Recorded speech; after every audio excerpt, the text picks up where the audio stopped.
Welcome to the Project Zion podcast. This podcast explores the unique spiritual and theological gifts Community of Christ offers for today's world.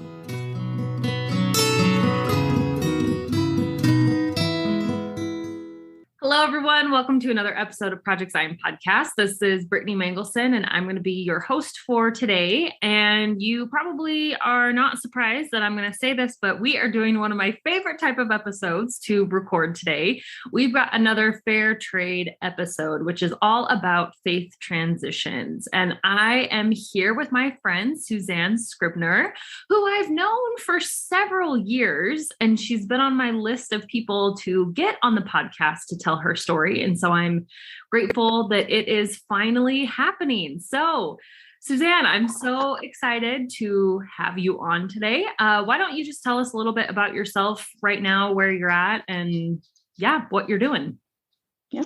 I live in El Dorado, Kansas. Belong to a local Community of Christ, which is a really small congregation. And basically just do what I can to help them out. It's what I do these days. Don't know why you're looking for, Brittany, but I do want to say thanks for having me on. I appreciate the opportunity to share a few things about myself in case it helps anyone. Yeah, no, thank you. I am super excited about this. So we're just going to dive right on in at the very beginning, whatever that looks like for you.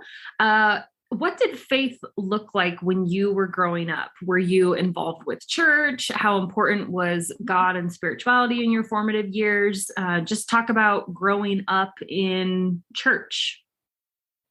Well, I actually come from what was called a part member family back in the days before they came up with this mixed faith term. And there wasn't a whole lot of going to church when I was real little. We learned Bible stories. Anything Mom taught us was based around LDS principles, but basically religion was kind of a taboo subject per se in the house I grew up in. A lot of my earliest memories around anything to do with faith is we had a neighbor who every summer had a vacation Bible school at her house. She was a Mennonite, and she would bring young women from her Mennonite congregation to stay with her for a week, and she'd have all the kids from pretty much the township come, and we'd do vacation Bible school. And again, Bible stories, sometimes Bible messages that weren't always exactly how Mom would have liked us to learn them, and learn some really cool songs. This is a light of mine, Bible school. At one point, the primary got hold of Mom and wanted to know about doing a Wednesday night primary at our house. And this is before correlation. And so 2 or 3 families would come to our house at 3:30, 4 o'clock on a Wednesday afternoon, and we had our own primary. And when it got time for the primary presentation, we'd go to the town that the LDS church was in to be part of the presentation, and that did not always go over well with Dad because you had to make one trip to that town to practice in the morning, and then you had to go back in the evening for the sacrament meeting and to do the actual presentation. And Dad thought that was just really ridiculous and just a whole lot of unnecessary driving. We also, for a while, they had a primary in different places here in town. They were able to use the basement of the library. There was a teenage hangout called The Cage. We got to do primary there. Religion was, and I'd say still is, probably one of the biggest divisions in my parents' family. So when Mom decided it was time to start taking us to church all the time, we it was often not a pretty sight. My parents would have some very vicious arguments on Sunday mornings before we would head out to church. We lived approximately 50 minutes each way from the church building. And once we finally got us in the car and stuff, she would cry all the way to church from the argument that had gone on. And their arguments were pretty vicious at times. Did not go over well at all. And, there were times as kids, you kind of felt like you had to take sides between her and Dad. But I really enjoyed going to church once we got there. I enjoyed learning, and I was really good at retaining everything that we learned. So, the next year when it kind of came up again, I was the kid sitting there. I knew all the answers. I can answer all those questions. And it was really good. I can't say a whole lot was said in the house I grew up in about spirituality, but there was talk of God. And occasionally we try to have a prayer at mealtime. Every so often, somebody, after it was one of us kids, would try to put together a family home evening. We try to do something along those lines, but we never stuck with it at all. So, and I don't want anyone to get the wrong impression about my dad. I have a really good dad. He's just, I would define him as more spiritual than religious these days. And he's a lot softer now toward the LDS church than he was when I was growing up. My younger siblings often just look at us older, 2 or 3, and surprised when we talk about what it was like when we were kids, because they never saw that in Dad. But it was a very different childhood, not one I would want to see. And I know one of my brothers who no longer attends the LDS church, has said one reason he goes to the church that his wife chooses to go to is from listening to some of the stories we've told about growing up, because he did not want that for his family, and so on. So that was kind of my formative years. Yeah, thank you so much for sharing all of that and for sharing so vulnerably. I think that you said a couple of really interesting and important things. The idea that you were being raised LDS before correlation. So that would mean before the tight programming and before the tight script that LDS kids are brought up in and brought up with today. So the idea that you did primary at people's houses, the children's classes, or at different public buildings in your town, that's not typically something that you would see now in the LDS church. So there was flexibility there that maybe doesn't exist today. And then also that, you said part member family. And it was interesting when you said that, because it's been so long since I've heard that term. Because now everyone talks about mixed faith marriages, but you're right. It used to be called part member family, especially, in an LDS context. And just thank you for raising the complications that can come along with that. And I think, anytime that you're quote unquote up against a one true church, it's easy to feel defensive and to be concerned about what your kids are learning and that kind of thing. So, I have sympathy and even empathy for your dad, because religion's tough. Well, supposedly the story goes, Mom and Dad had an agreement before they got married that they would go to his church one week and Mom's church the next week. But shortly after they got married, she just would go to church with him. It was the easiest thing to do. And then they just quit going. It's never easy to, I think, I've met over the years people, not necessarily LDS people, but people from various denominations who are married to people in other denominations or even non-Christian religions. And it's, they face some very similar issues, especially after the kids come. Even if everything looked really good, but once the kids come, something just seems to happen. And I don't know, I just think that's something people really need to think about before they marry and stuff, because it can be a very hot topic, especially if your religion means a lot to you. And, as older kids, well, none of my parents' kids were ever blessed as a baby. Mm-hmm. And as older kids, we did not get baptized till we were older. Dad just, no, you guys are not being baptized. End of discussion. Yeah, that's interesting. And again, to try to find that compromise while allowing for some sense of spiritual autonomy. I mean, that's a juggle. And so, yeah, my heart goes out to your parents for engaging in that wrestle, really. And then for you to try to be figuring out what your belief system is. So as you became a teenager and a young adult, how involved in the Mormon church were you? I was actually fairly active. I was allowed to get baptized when I was 15. So my baptism meant a lot to me because I'd wanted it for so many years. I mean, come on, I want to get baptized. Come on, get baptized.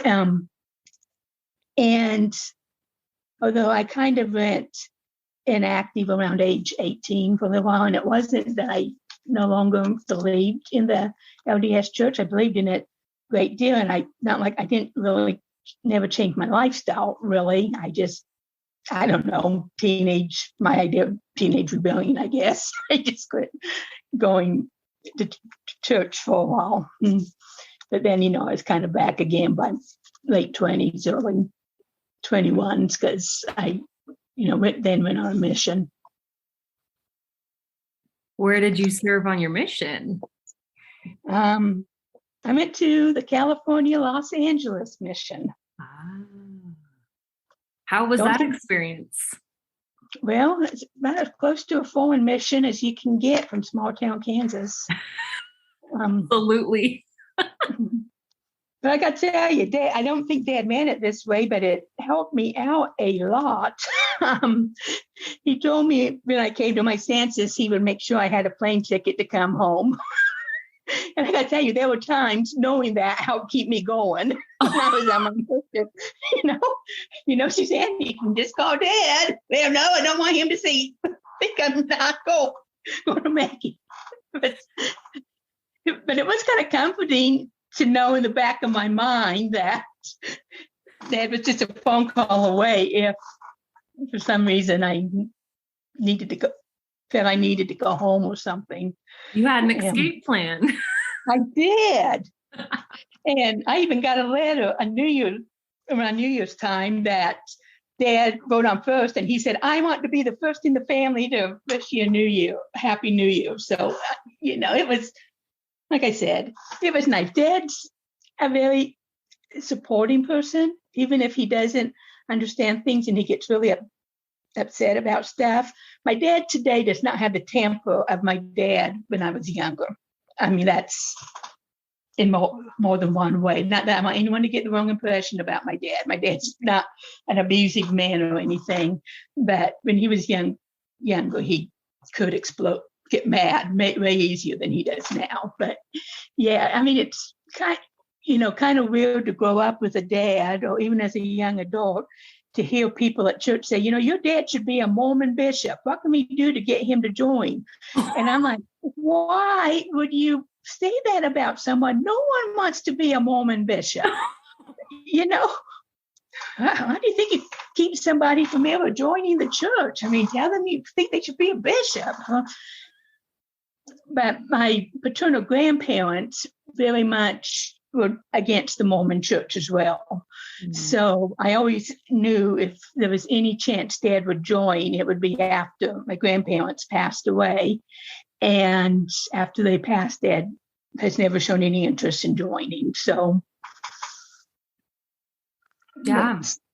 So that's just kind of how it is. But just because I feel like I bashed on my dad so badly, which is terrible. One of my really active LDS sisters has been doing a lot of genealogy, and she approached Dad, I don't know, a couple of years ago, 2.5 years ago, and said she really wanted to do some camper work on relatives on his side, and what were his thoughts about it. She didn't want to do this if he would not be happy. And he said, as long as it's not your grandparents, I'm okay with it, because I know how they felt about that church. So, yeah, that's a really good way to be supportive. And, I don't hear you being too harsh on your dad. And I think that your dad certainly is not alone with big feelings towards the LDS church. Mm-hmm. And I mean, this isn't, a podcast to bash the LDS church, but I think that there are fair critiques, especially when it comes to your own family, because there are certain practices and milestones that non-member family members are left out of. And so, he very well could have felt alienated and isolated by this thing that he just wasn't interested in. Yeah, but ironically, when my dad did come to church, which wasn't very often, but like he'd come for the primary presentation. And as we got older, he'd come more often, maybe for the Christmas or something, he might come. He'd come to church. Dad grew up in a family that saw church more as a place to go socialize. That was really important to his family. In fact, when he was a teenager, they left the real small Protestant church that they attended in the township to go to a larger church of a different denomination here in El Dorado, because there were more kids, Dad and his sister's age. And so Dad could show up, once every 8 months at church and leave knowing more about what was going on or what the plans were for adding on to the building than Mom would know from going there every week, because Dad would just socialize and talk to everyone. It's an interesting way my family is, but gotta love them. Absolutely. Well, thank you for sharing. I think that definitely is a unique Mormon story, but it's your Mormon story, and I love it. So thank you.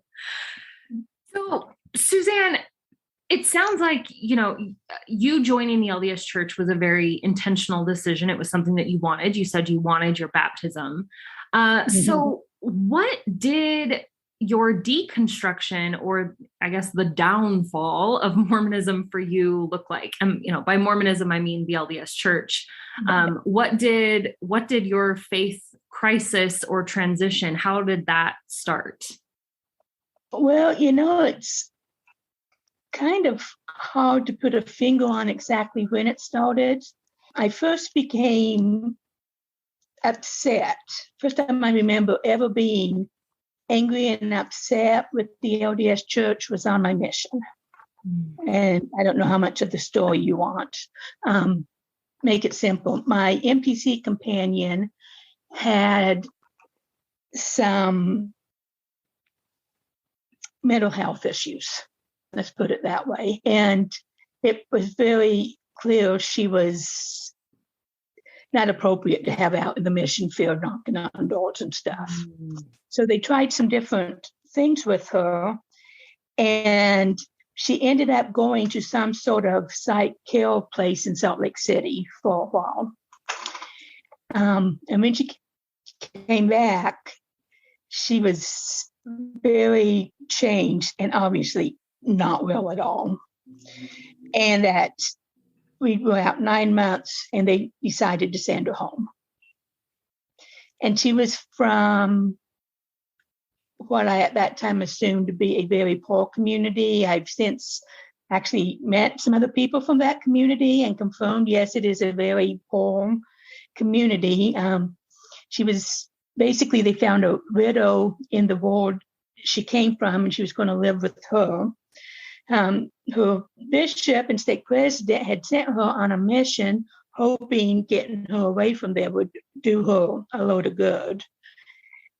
And I don't really know what happened to her, since then. But I remember just being so mad, and I even told the mission president's wife, I said, we know how bad she is. Going home's not going to help her any. The church has got gobs of money. Why can't they put her back at that psych place or another psych place and take care of her? I was so mad. It was like they were just dumping the problem and sending it home.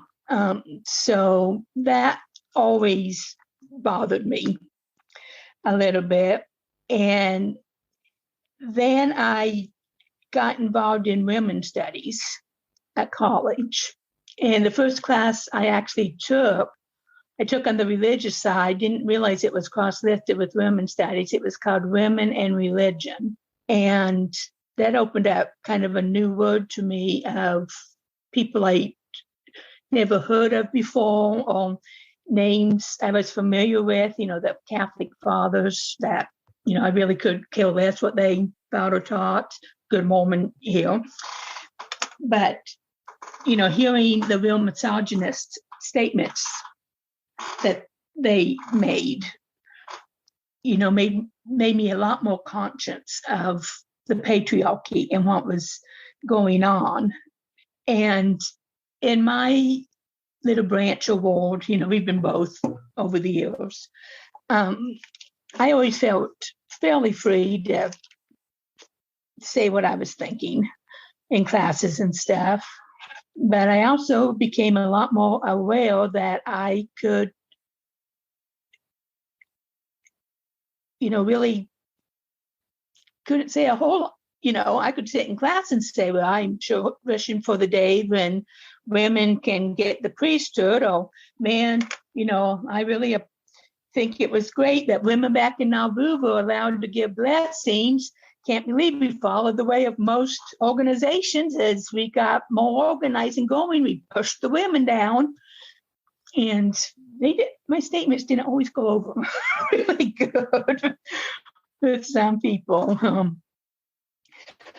But I usually had a calling to teach in the Relief Society, and I loved it.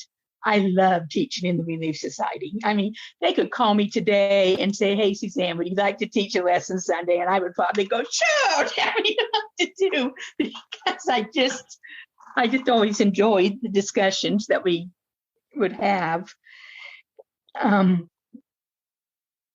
But it got to where I was only going to church for Relief Society. I was just not happy, so I went inactive again. Living the Mormon lifestyle, but I just didn't want to go to church. And it took me years, going for a while, not going home, to give myself permission to admit to myself that I was bored. I was very bored at church. And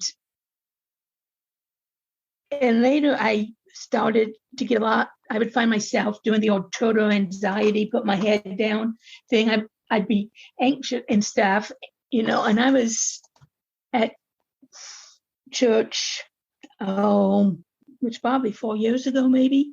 It was a branch conference, and I'm looking up, and it's all these men. And the only women up there was the mission president's wife, the organist, and the teenage girl who led the music. And all these men, and I just like, this isn't right. This just isn't right. This is not what the gospel was meant to be. The gospel was meant for everyone, and everyone to have a say and lead in and whatnot. And then I guess shortly before that was when the November 15th policy came out. And when I first heard about it, I thought it was a joke. because I was kind of like, oh, I didn't expect the LDS Church to all of a sudden, change a policy. And yes, welcome all of our queer brothers and sisters. But I didn't think they would ever do something that mean and hateful. And they did. And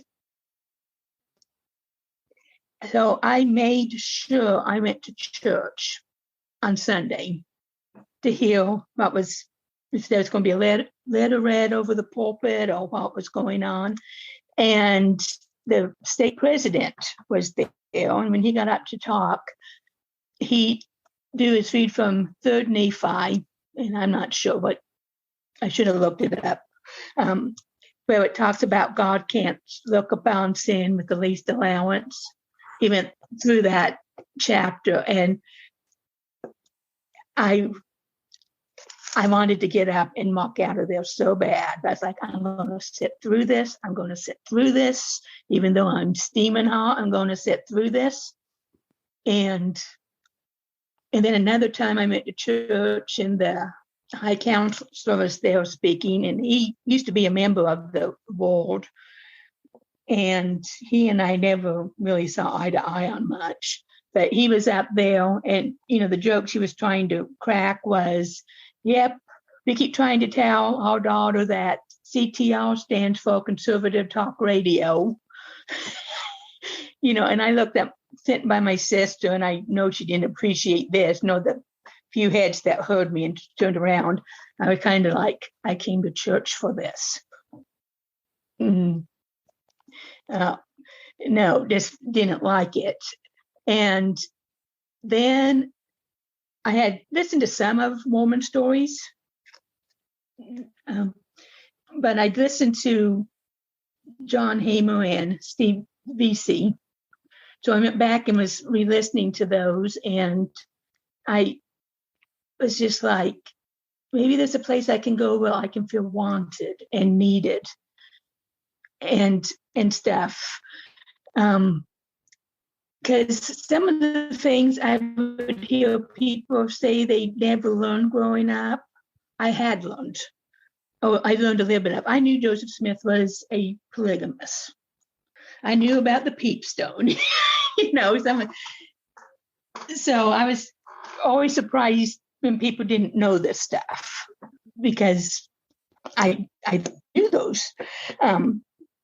So I decided to try out Community of Christ.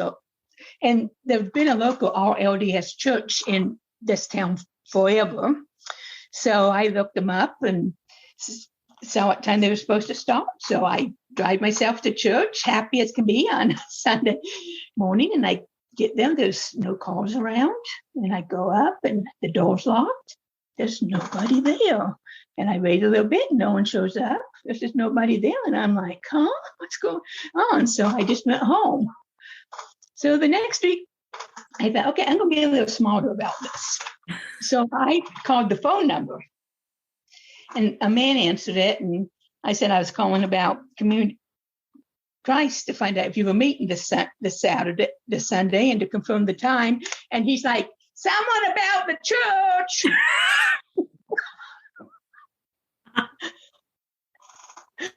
So he gets back on, and he tells me that they are meeting at a certain place at the lake for services.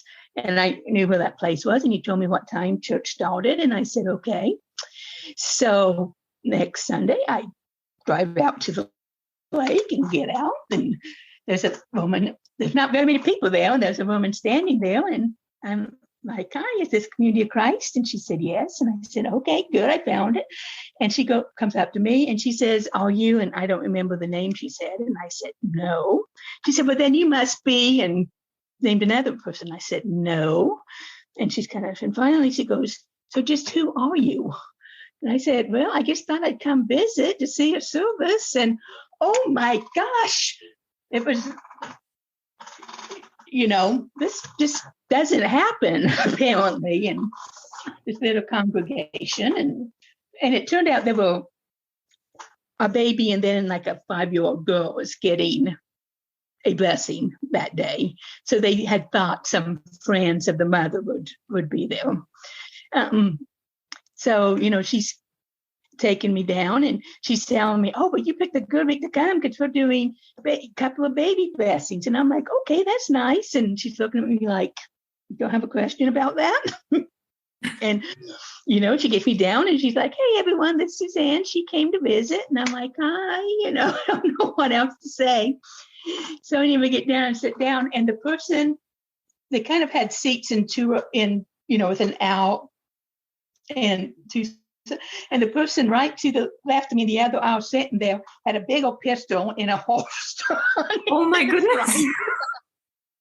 I'm sitting here going, what kind of people have I come to associate with?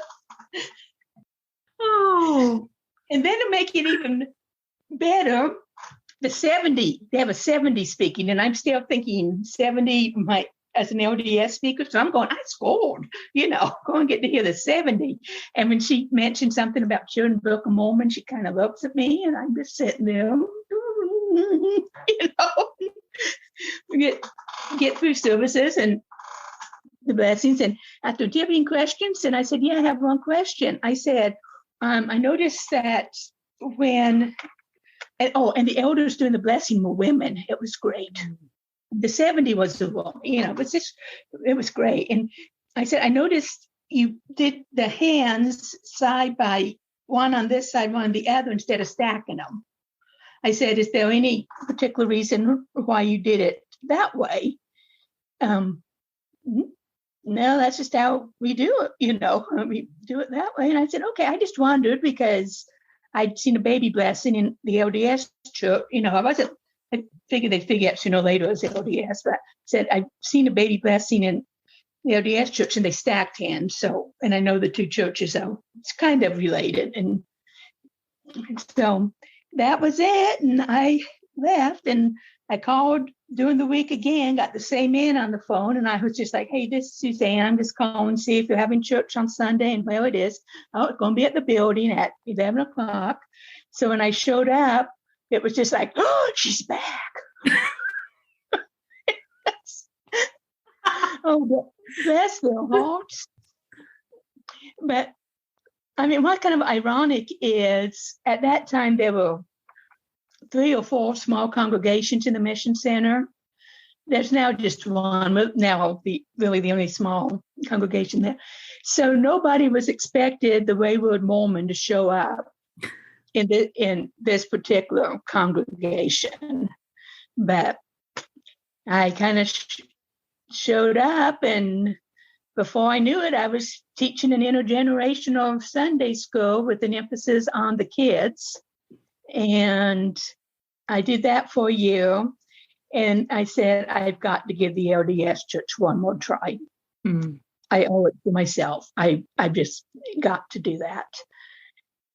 And about 4 months later, about 2 of those were spent not going to church because I was just so unhappy in the LDS church. I was back permanently with Community of Christ. Well, Suzanne, that story, I probably should have had myself muted while you were talking because I laughed out loud a couple of times because it was just such a classic story. Well, it's like if you weren't there, you wouldn't believe it. Somebody's calling about the church. Oh, she's back. I like to remind them when I showed up. If no one just kept asking me all these names, who I was, finally, just, why are you here?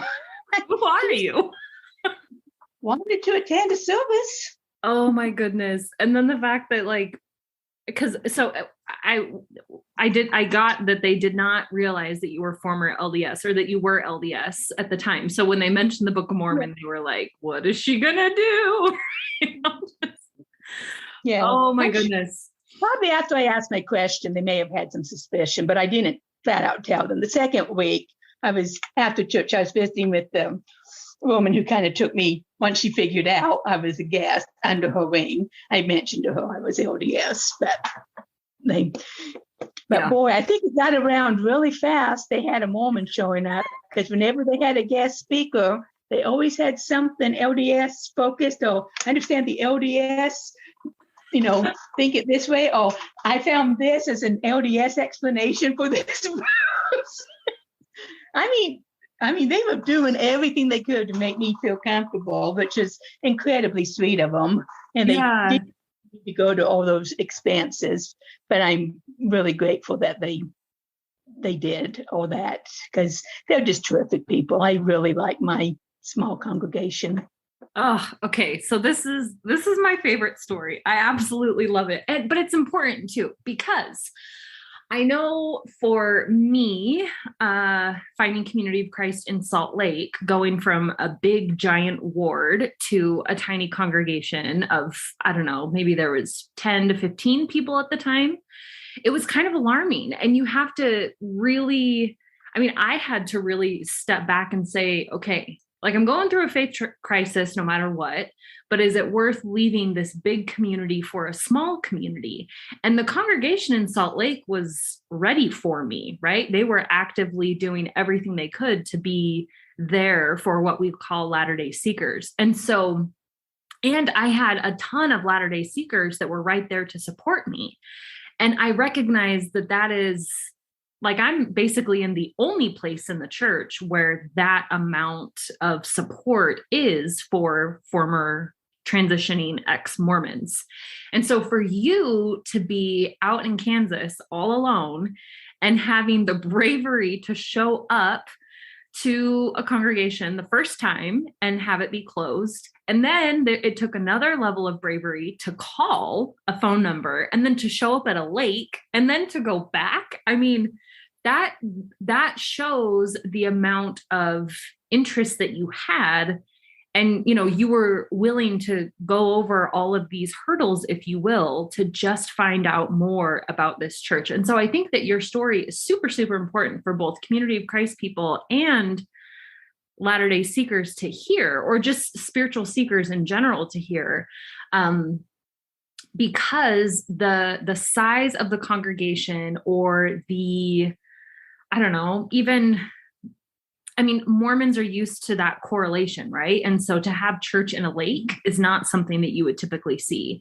And so to be surprised by the amount of flexibility that you can just change the location of church one week, just to be open to all of that, I think is really important for people to hear, because it does make me sad to think that there are people who give up on exploring Community of Christ because it looks so different, or it makes me sad to think that there are Community of Christ congregations that just assume that no seekers are going to want them because of X, Y, and Z. So I think that there's important lessons about hospitality and invitation in your story. And just the level of bravery that it takes to walk through a door or to go down to a lake for a church service. Well, I keep telling people the Spirit led me to Community of Christ. That's it. That's all I can say. Just keep going to. Hey, just pick up phone and dial the number. What's the worst thing that can happen? It's disconnected. Come on. But I do know, once I figured out they actually wanted my opinion, one of the first things I said was, when you're going to meet at the lake or something, you should really put a note on the door. Yeah. Even if that means somebody gets there and feels like it's too late to drive to the lake, at least you have a note explaining why nobody's at the building. And I also think it's real important that you keep, if you have a website, that you keep it up to date with the times and of what event activities are going on, because at that time they had on it that there was a Sunday school that started at 9:30, and there wasn't a Sunday school that started at 9:30. And when I did start teaching a Sunday school, it started at 10 o'clock. So, and not everybody is show up at church 40 minutes early to visit before church starts. Yeah, absolutely. Like I said, lessons in hospitality. Those are really good ones. Well, and my congregation is, most of the members are related, which is kind of unique. And then the other people have grown up in the congregation, so they're like family, like part of that family. So it's kind of like you've got this big old family and then me, which is kind of been a little different to adjust to, but it's been great. And I know things have happened that I think it's ended up being a blessing in an odd way that I was there. This was before I was baptized. I'm pretty sure it was before I was baptized. I was in charge of the service. That's one thing about a small congregation. They have everyone helping out. And 70 mission president was coming to speak. And that Wednesday, I came home to a voicemail that 3 of our members had been killed in a car crash. And, first thing was, oh my gosh, this is going to completely change what we do on Sunday. And my next thought was, I am so glad none of that family is going to have to worry about Sunday.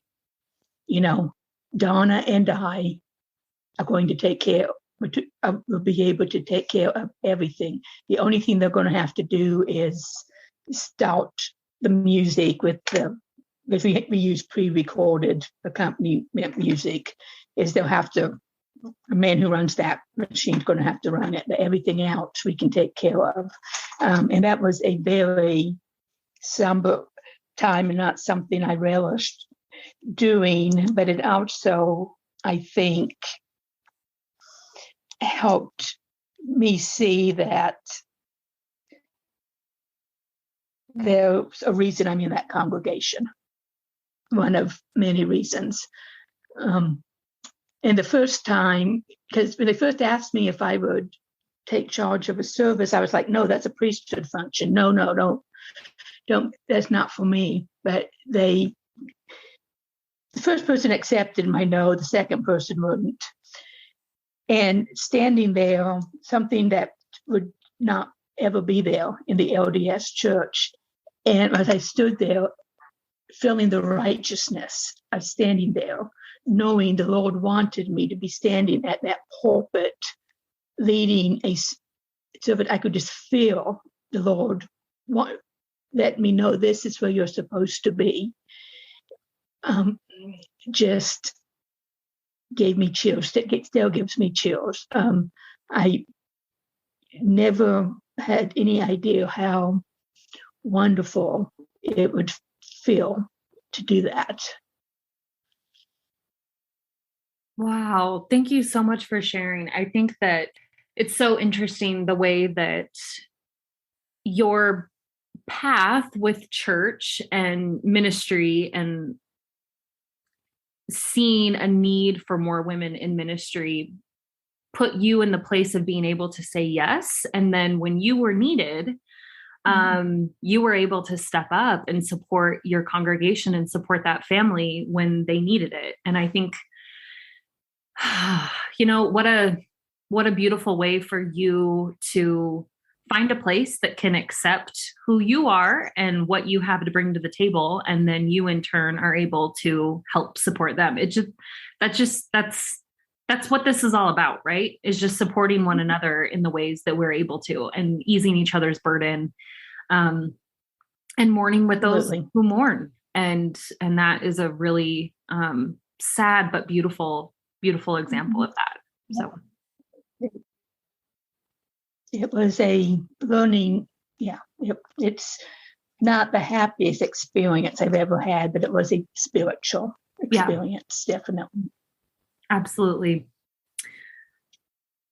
So Suzanne, can you tell me a little bit more about what your conversion to Community of Christ was like? So you said that you bounced back to the LDS church just to make sure, and you came back. So from that point of you coming back, how long was it until you joined? Did you have any hangups with joining the church? Did you, do your family and friends react in any particular way, or just continue the story?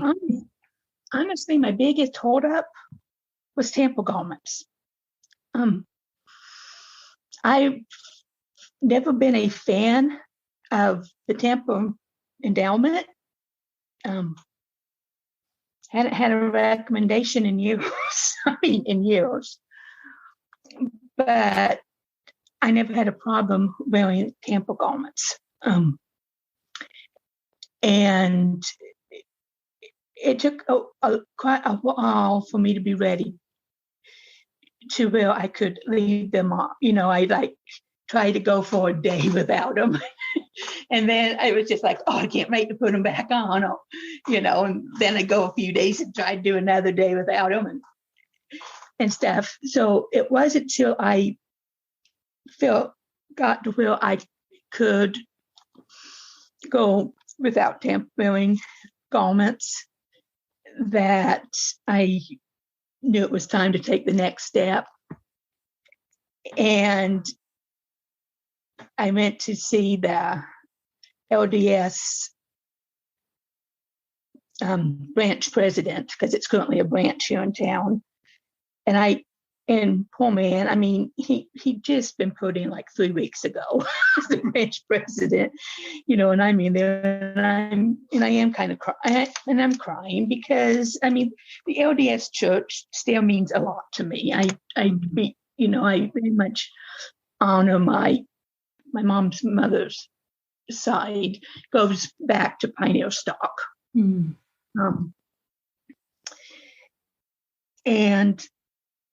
And I just told him, I said, is there any way I can leave the church with some dignity? And he just kind of looked at me, and he's like, well, what do you mean? I said, I'd like to be able to leave the church without it being a big to-do and have it become the big branch gossip.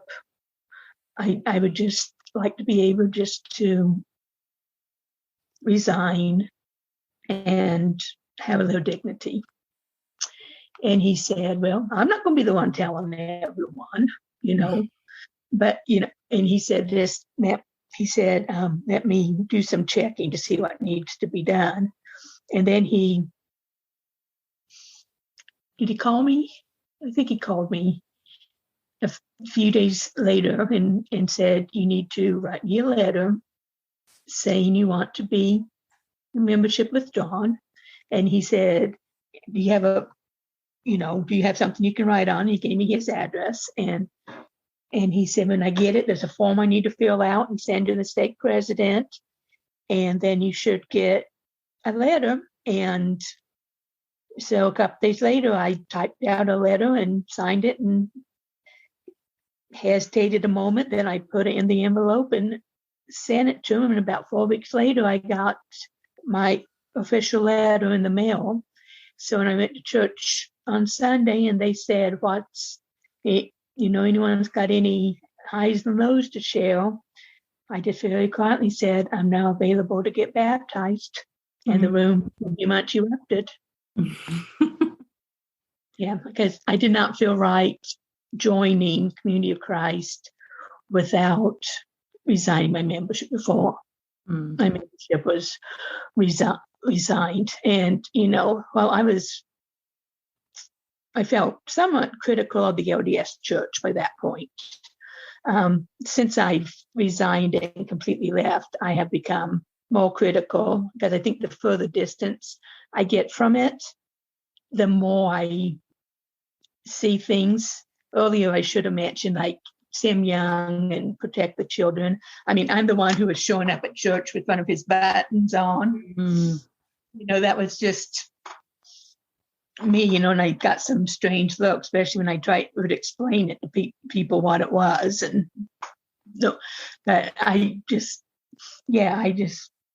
so anyhow, so I got baptized, I don't know, a couple of months later.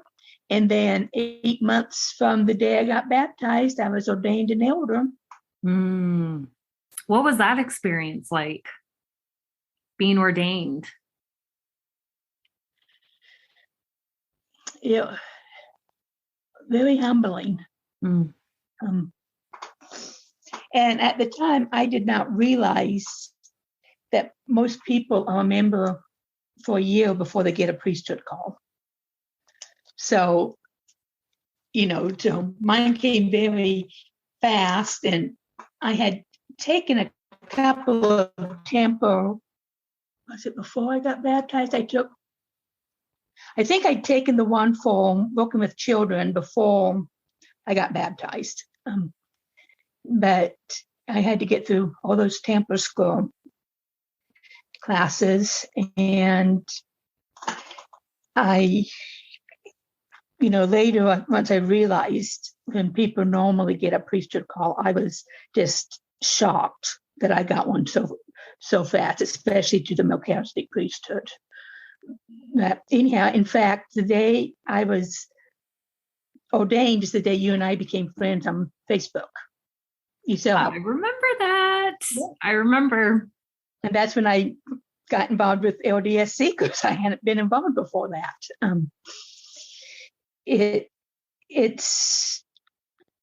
I think COVID has made it a little bit different, because but it's been a humbling and good experience at the same time, because basically I got to help with the sacrament a couple of times, and then we went into COVID. That kind of slowed things down a little bit, but just a while back, I got to help with a couple of blessings, and I get the pastor consults with me a lot on staff, because there's only 3 elders in our congregation. I don't know. I know I'm asked to lead church and give talks and stuff more often than I was before. But I suspect now that we're back up and going, and we've been back up and going for 5 weeks now or something. So I anticipate I will see a different side of being an elder, which I have not had the chance to really see yet. Thank you, Suzanne. I have really appreciated all of your thoughts, and I can also relate. I got my call to the office of priest, so not Melchizedek priesthood, but Aaronic priesthood, before that year mark for me as well. It was within the first year, and it was a jarring experience, because in a lot of ways I still felt very, very, very broken and very much the new kid on the block. And I wasn't quite sure if I was ready to then turn around and be a minister to other people, because I still felt like I needed so much support myself. And so, but that's the thing with Community of Christ, is you can just dive on in, and they don't expect perfection before you turn around and help other people. And there is this sense of us all being in it together. And I hope, and it sounds like, that you were able to have good mentors in your congregation, with the other 2 elders, at least, that, have been able to support you and help you grow in your ministry. So. Oh, you were asking how my family reacted. Oh, yeah. Either no one said anything, or they would say something like, but I'm disappointed, but I'm not surprised. I knew I'd been going there. But as a family, even though all of us kids did get baptized LDS at some point or another, we're all kind of all over the place now. We've got a Quaker, we've got Methodist. I have one sister who now says she's an atheist. She's getting it harder than I ever got it when I left the church. And the first couple of LDS friends that I told that I left the church, funny, they both immediately said the same thing. Do you still believe in Joseph Smith? And do you still believe in the Book of Mormon? I was like, yes. Those are not the reasons I left the church. I know my stories are a little different from some people's, but that's kind of how it is. And also another great thing I've had is during COVID, I got to give them a shout out, the Shenandoah congregation in San Antonio, Texas. I discovered them a few months into the pandemic. So I have spent a lot of time on Zoom listening to their congregations and going to Sunday school there. And they've just been a terrific group of people, especially in Sunday school, to get to know. And I attend the theology class, and we have some really good discussions. Good. And Suzanne, I just want to say that one of the greatest things for me about doing these Fair Trade episodes is to hear different perspectives and experiences, right? I didn't necessarily comment on the struggle that it was to remove your garments, but I mean, that is a very real and valid struggle. And, coming from a part member family is also a very real narrative. And even though, there might be differences between your story and my story, there are people who will absolutely relate to your story and will absolutely relate to the struggles that, you had to wrestle with. And so it's, and I was so pleased when I found out Community of Christ just doesn't seek baptism for people when it would be a issue in the family. It's just, that's not how we do things. And I find great comfort in that versus that emphasis on getting baptized in the LDS church. Got to get baptized.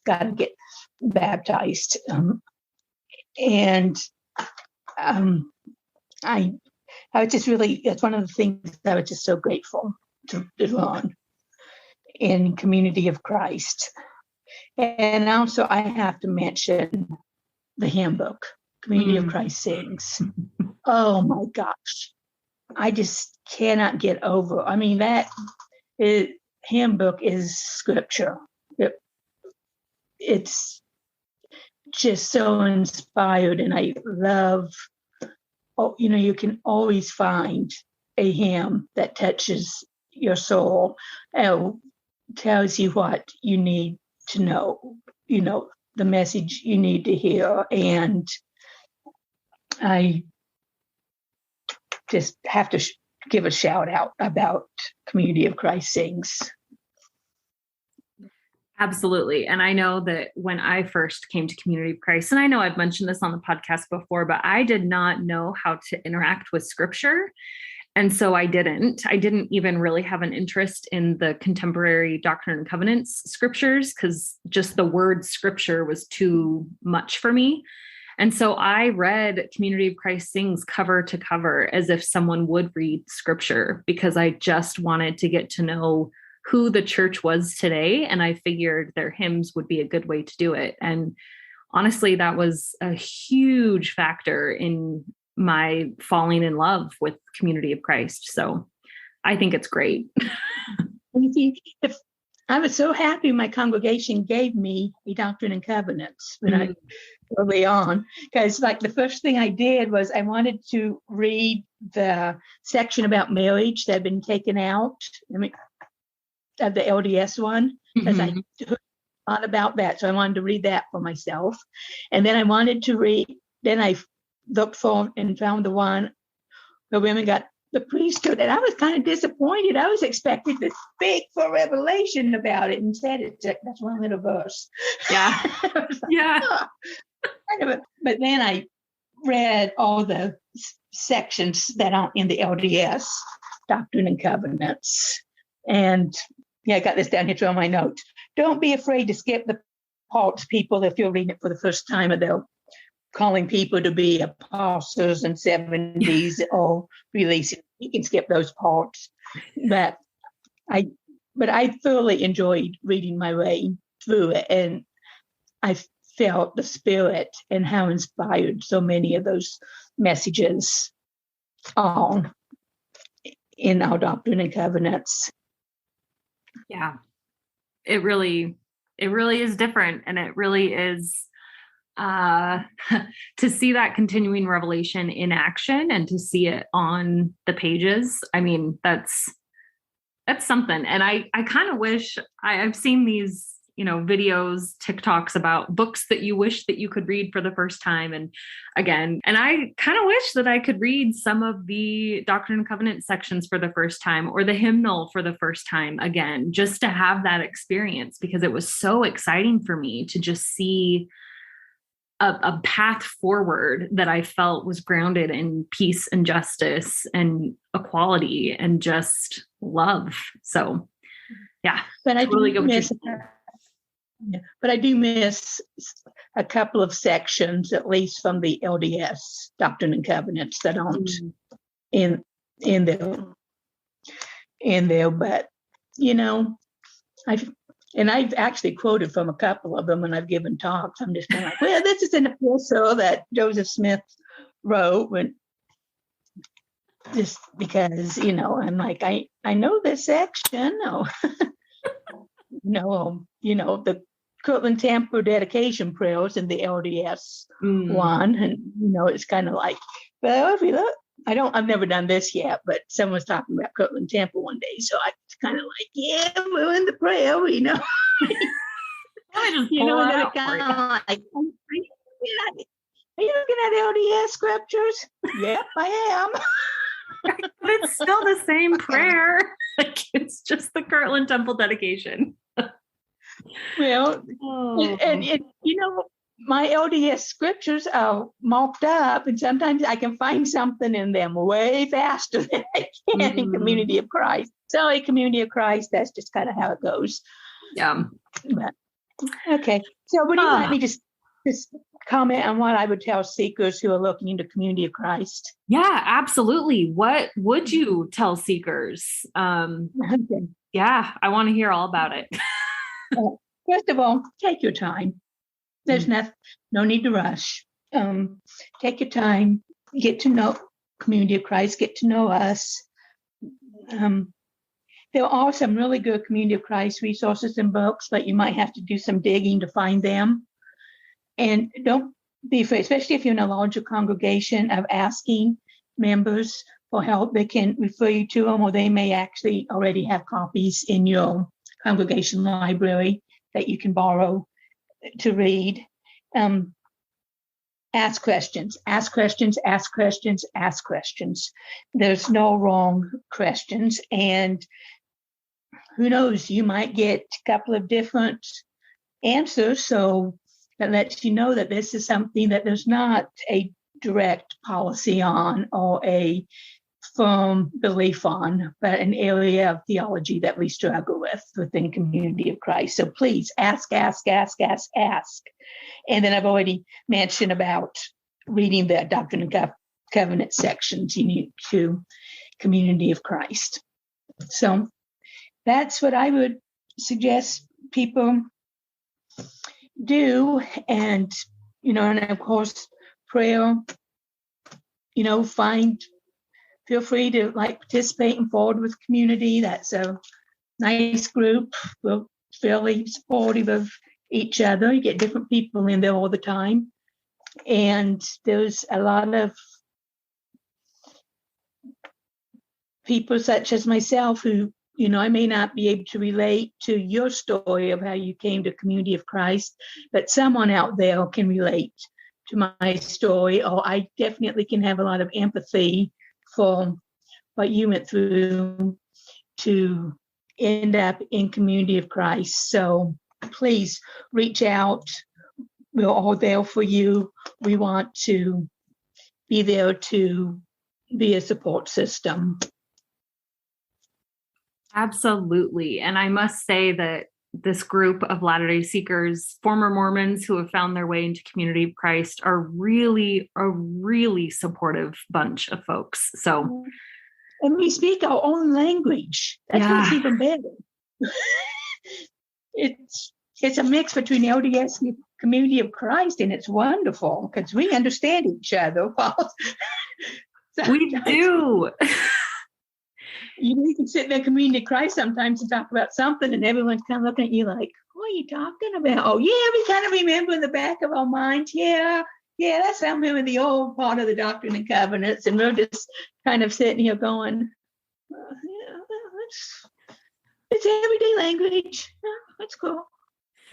Yeah. And we definitely serve as cultural interpreters for one another. I know that, I've had to like check with other Latter-day Seekers and be like, okay, I think I'm triggered about this, or I think I may be misunderstanding. They're using this term differently, or they're using this concept differently, or, we have to like remind each other, it's okay, friends, we are in a different church. And there's just that. And I'm all from Utah. Some of us have never lived in Utah. It's true. Yeah. I know that gives us a different perspective and story in many ways. I've never been to EFI. The longest I've ever been in Utah is the MTC. So trust me, I don't even think I mentioned it. I mean, my family was the only LDS family in school. So trust me, I understand a lot of things that some of you might relate with, that someone who's from Utah or Idaho or the Mormon Belt someplace might find hard to believe. Yeah, absolutely. And the diversity in our stories and experiences, I think, are so important because absolutely. Yeah, because so many of us do come from a different background, and those backgrounds inform how we live our life today. And so telling the stories of folks from all over the place, even outside of the United States, I think is really important because there are those similar threads, and yet there are unique parts about our stories that other folks can relate to. And so hearing your story and the story of others, I know for me has been really important. So Suzanne, really, thank you for sharing so much of your story. And I always like to leave these with just, is there anything else that you would like to say that I didn't ask? Any final thoughts that you want to leave us with? Well, Brittany, thank you for the work that you do. I think I've pretty much covered everything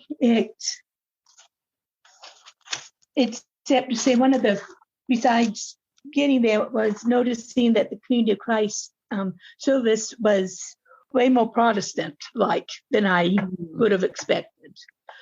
So just somebody hasn't been to one yet, just a heads up. If you've ever been to a Protestant service, it will probably remind you of one. Yeah, the flow and the candles and some of the readings. And yeah, it definitely is not an LDS sacrament service for sure. Although I've had two people tell me it reminds them of the RLDS church from the 50s. That LDS services. Yeah, that an LDS service. I've actually heard people say that too, that have visited LDS services. They think it's it feels like a blast from the past going into the church of their childhood. So yeah, Community of Christ has definitely evolved and changed over the decades. So anyhow, thank you for interviewing me. Probably see you in Forward with Community one of these evenings. I know. Yes, we will see you on the internet. And hopefully, listeners, if you're listening, Suzanne is on Facebook and in the Latter-day Seeker spaces. So if you'd like to connect and talk to her more, you can find her there. So thanks so much, Suzanne. Thanks, Brittany. Have a good one.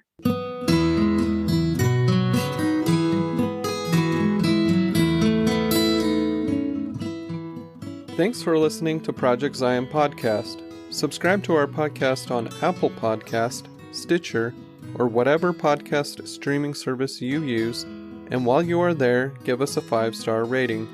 Project Zion podcast is sponsored by Latter-day Seeker Ministries of Community of Christ.